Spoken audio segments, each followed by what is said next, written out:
안녕하세요. 오늘은 루돌프 슈타이너의 죽음과 탄생 사이의 인간 발췌 자료 이거 보내주셨죠?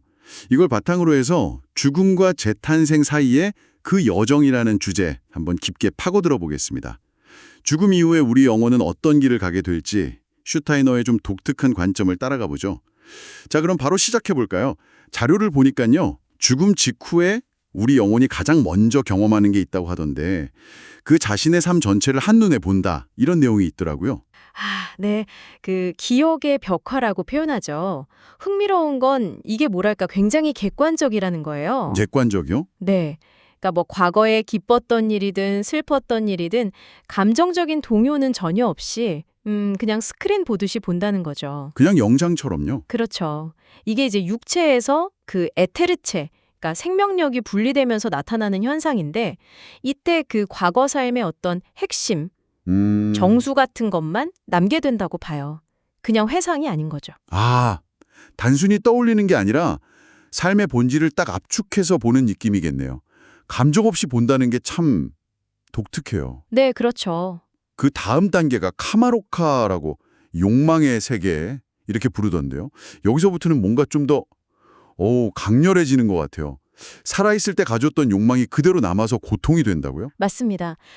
우리의 감정이나 욕망을 담고 있던 아스트랄체는 남는데 그걸 충족시킬 육체가 없어진 상태인 거죠. 아, 예를 들어 뭐 엄청난 미식가였다면 식탐은 그대로인데 맛을 느낄 혀나 위가 없으니까 그게 이제 극심한 갈증 같은 고통으로 다가온다는 거예요. 와, 상상만 해도 괴로운데요? 그렇죠. 근데 이 과정의 목적은 사실 벌이라기보다는 그 물질 세계에 묶여있던 욕망들을 정화시키는 데 있다고 해요. 이 기간은 보통 지상에서 살았던 시간의 한 3분의 1 정도, 그 정도 지속된다고 하고요. 3분의 1이요? 꽤 기네요. 네. 근데 카마로카의 핵심이 단순히 그 욕망의 고통만은 아니에요. 더 중요한 건 자신의 삶을 거꾸로, 그것도 아주 빠른 속도로 다시 체험한다는 점입니다. 거꾸로요? 네. 시간을 역행해서 경험하는데 결정적인 건 이때 자신이 다른 사람에게 줬던 고통이나 기쁨을 그 상대방의 입장에서 그대로 느낀다는 거예요.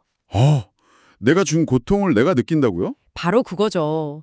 예를 들어 누군가를 만약 때렸다면 그 사람이 느꼈을 그 아픔을 내가 직접 경험하는 겁니다. 반대로 기쁨을 줬다면 그 기쁨도 느끼고요. 와, 이건 뭐 진짜 강력한데요. 이게 일종의 우주적인 공감 훈련 같은 걸까요? 아니면 뭐 균형을 맞추는 과정? 정확합니다.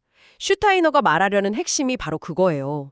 우리의 모든 행동은 결국 우주라는 거울에 반사돼서 반드시 나에게 돌아온다는 거죠.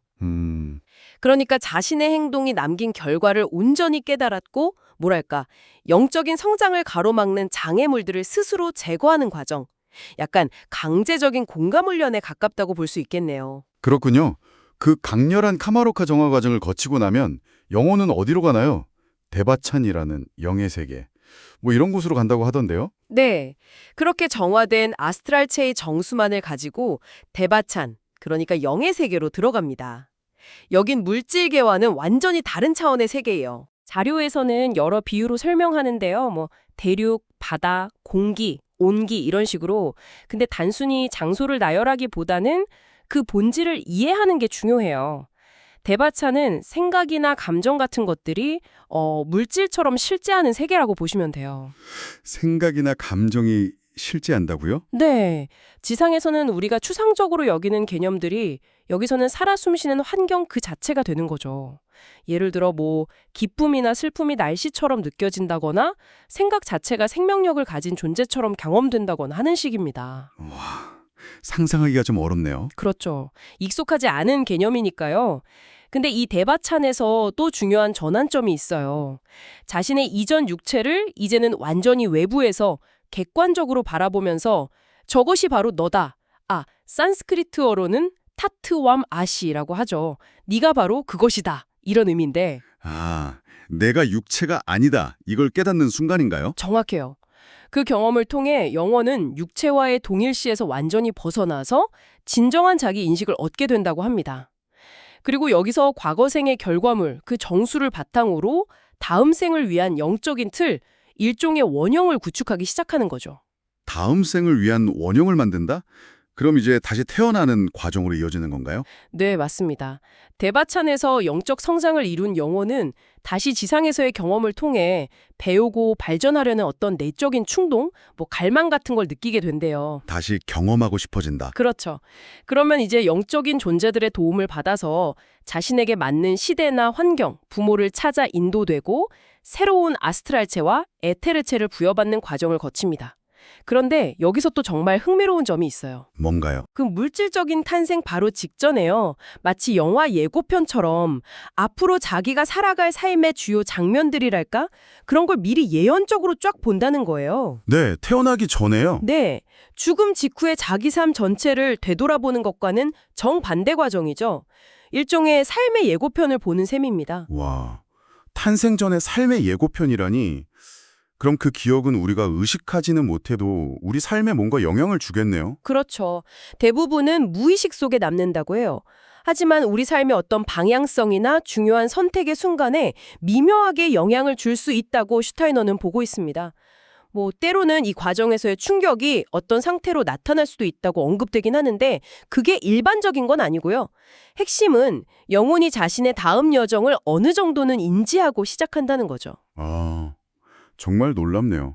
슈타이너의 설명을 이렇게 쭉 따라와 보니 죽음이라는 게 끝이 아니라 오히려 다음 단계를 위한 어떤 정화 과정, 그리고 준비 과정이라는 생각이 강하게 드네요. 맞습니다. 특히 그 카마로카에서 타인의 고통이나 기쁨을 내가 직접 체험한다는 개념, 그리고 방금 말씀하신 탄생 전의 삶의 예고편을 본다는 아이디어, 이런 것들은 우리가 살면서 맺는 관계나 행동의 무게에 대해 다시 한번 생각하게 만드는 것 같아요. 네, 그렇습니다.